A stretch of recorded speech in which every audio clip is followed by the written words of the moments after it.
Bonjour, bienvenue sur Influence chrétienne. Aujourd'hui, nous allons aborder le thème des exaucements, en fait, de la prière. Nous avons tous, en fait, des sujets sur lesquels nous attendons des exaucements, que ce soit pour un travail, une promotion, un enfant qu'on attend, un mariage. Pour toute situation, en fait, nous avons l'habitude de prier et parfois nous constatons que nos exaucements ne sont pas toujours à la hauteur, en fait, de nos prières ou de nos attentes. Et on va comprendre pourquoi, juste après ça.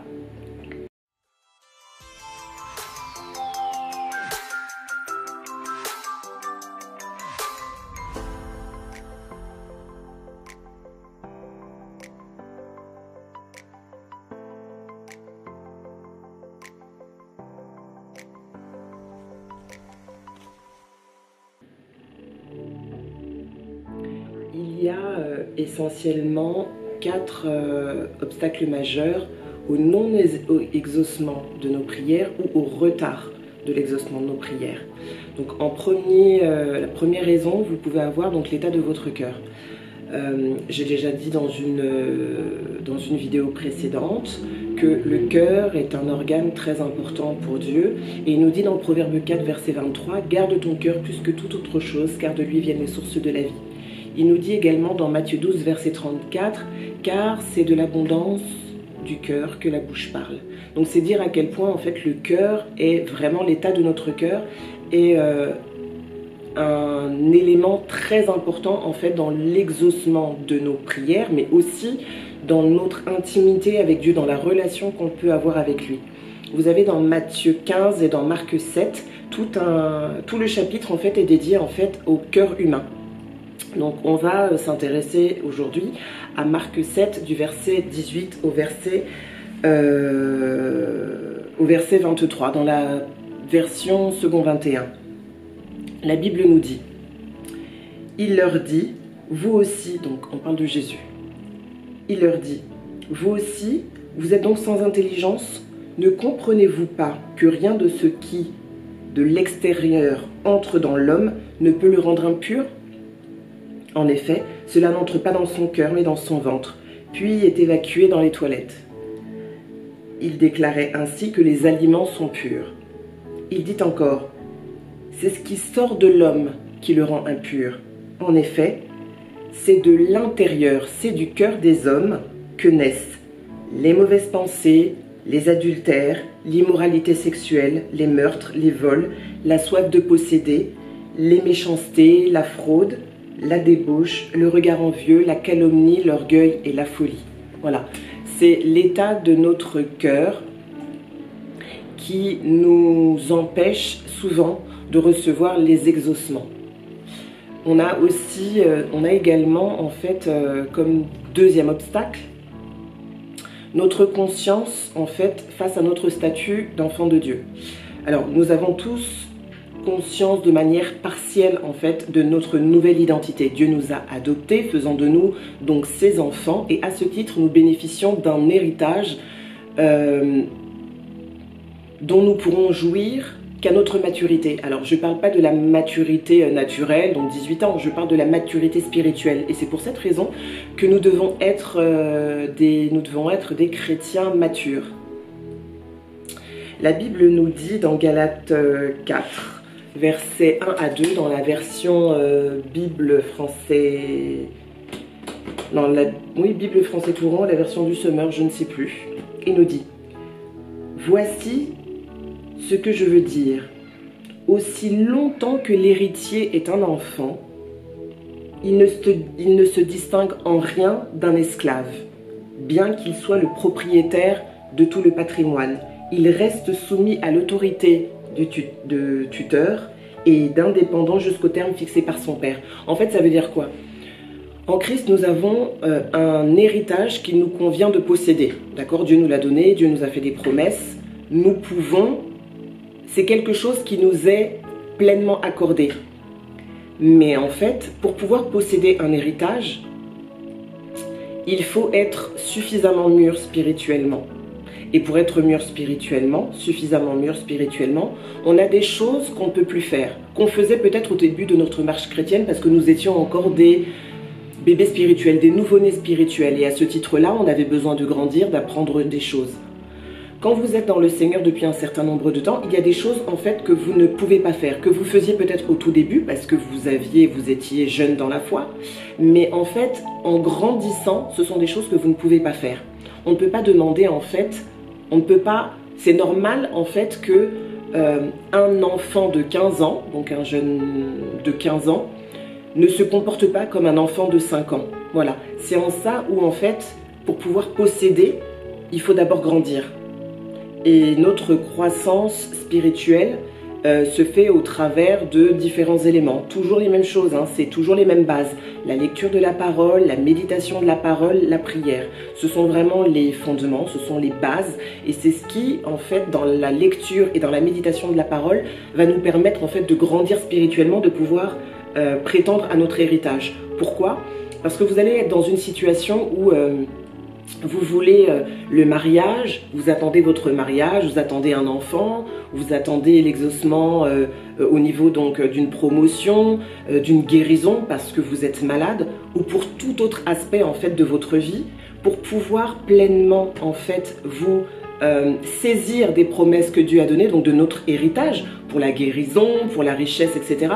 Nous devons impérativement méditer la parole de Dieu parce que ce n'est qu'au travers de la parole de Dieu et avec l'aide du Saint-Esprit qu'on pourra nous révéler en fait la profondeur, tout ce que nous devons comprendre et saisir dans la parole de Dieu pour pouvoir avancer et être victorieux dans notre situation.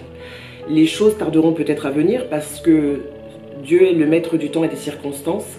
C'est lui qui définit la bonne saison pour notre vie. Ce n'est pas nous qui décidons en fait du temps auquel nous devons recevoir en fait nos exaucements.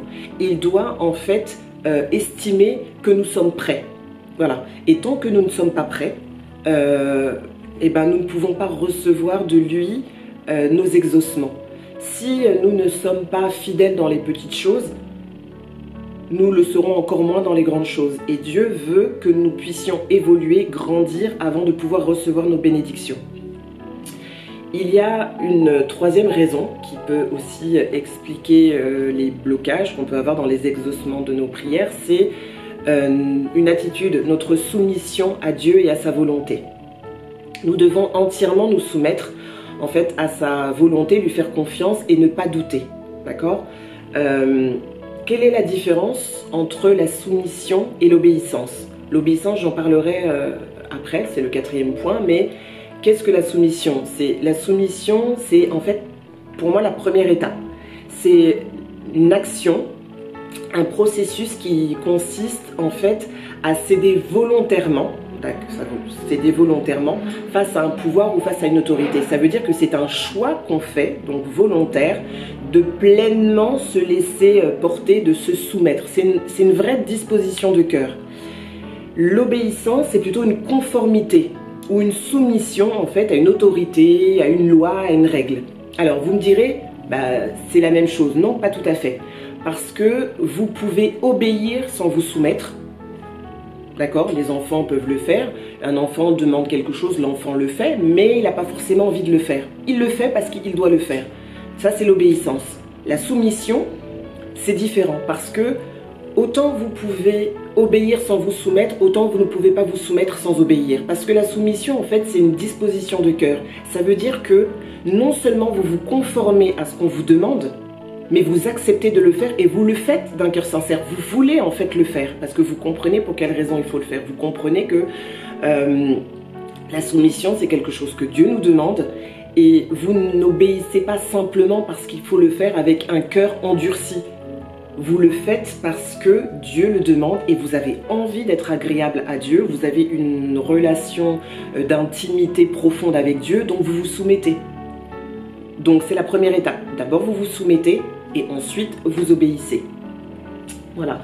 Et la parole nous dit dans Galates 2 verset 20, dans la version Louis II, « J'ai été crucifié avec Christ et si je vis, ce n'est plus moi qui vis, mais c'est Christ qui vit en moi. » 1 Pierre 2 verset 22 à 23, dans la version Louis II nous dit « Lui qui n'a point commis de péché, et dans la bouche duquel il ne s'est point trouvé de fraude, lui qui injuriait ne rendait point d'injures, maltraitait, ne faisait point de menaces, mais s'en remettait à celui qui juge justement.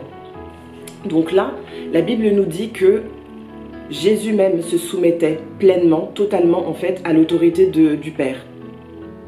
Voilà. Et c'est comme Christ est le standard, notre standard par excellence, si il fait, nous devons faire.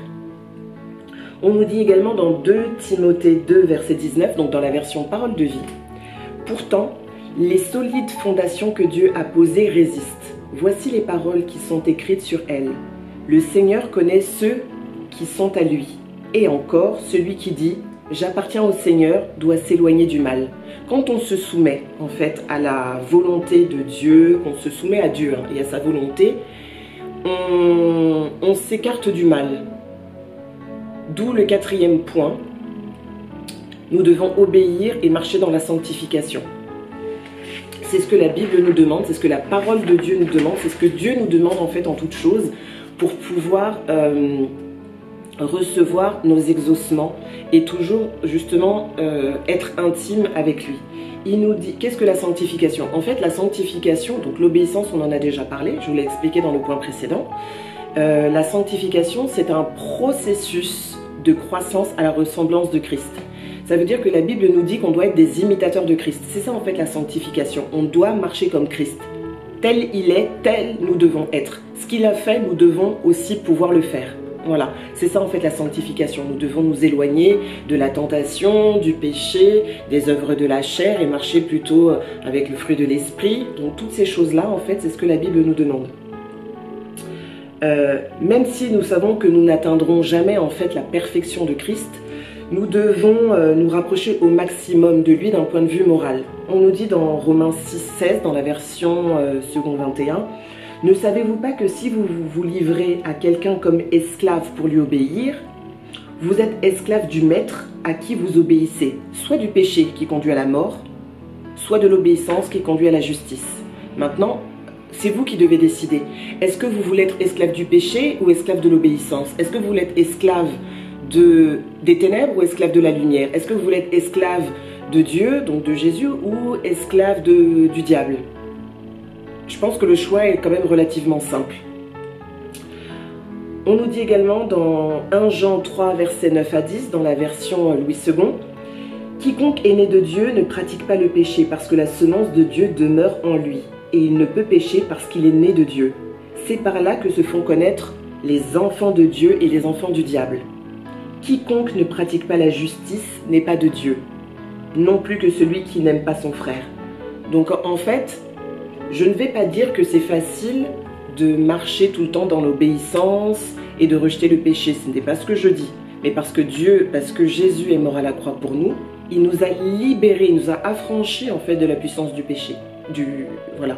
Et nous devons méditer la Bible sur tous les domaines dans notre vie qui sont des défis. Aujourd'hui, donc, nous avons abordé en fait les obstacles à l'exaucement de nos prières. Nous verrons donc, c'est une petite série que je fais, donc vous avez encore 2 autres parties. La deuxième partie consistera en fait à savoir ce que nous devons faire en fait pour posséder en fait notre héritage, clairement, d'accord? On rentrera vraiment dans le vif du sujet.